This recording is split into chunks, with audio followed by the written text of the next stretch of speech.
সবার উদ্দেশ্যে বলছি, অভিজিৎ বাবু একটু শান্ত। অভিজিৎ বাবু, আমরা আজকে এসে এসএসসি চেয়ারম্যানের সাথে আমাদের আলোচনা হয়েছে, সে আলোচনার ব্যাপারে অভিজিৎ বাবু বলবেন এবং তার পরবর্তী পরিস্থিতিতে আমাদের যেই পরিকল্পনা ছিল সেই পরিকল্পনা নিয়েও অভিজিৎ বাবু বলবেন। আপনারা একটু স্থির হন। আমরা বারংবার করে একটা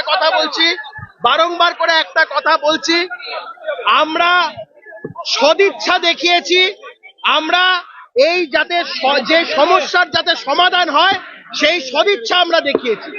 পাল্টা সরকারের যে সদিচ্ছা সেই ব্যাপারে অভিজিৎ বাবু বলবেন, আপনারা শুনুন। আমরা এতক্ষণ অত্যন্ত হৃদ্যতাপূর্ণ পরিবেশে স্কুল সার্ভিস কমিশনের চেয়ারম্যান শ্রী সিদ্ধার্থ মজুমদারের সঙ্গে কথা বলেছি আধ ঘন্টার উপরে।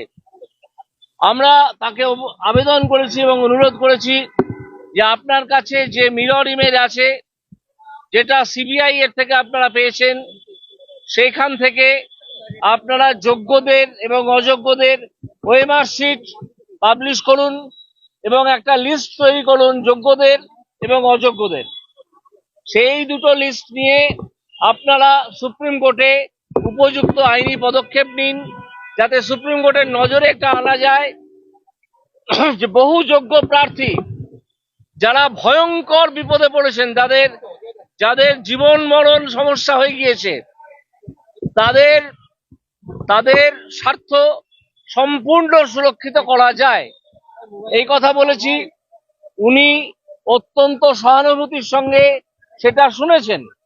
সেটা শুনেছেন এবং তিনি তার যারা আরো অন্যান্য অফিসার আছেন এবং ওপর মহলের কর্তারা আছেন তাদের সঙ্গে কথা বলে একটা সিদ্ধান্ত নেবেন। তবে আমরা আশা করি তিনি এই যোগ্য এবং অযোগ্যদের লিস্ট পাবলিশ করে দেবেন, 1 নম্বর।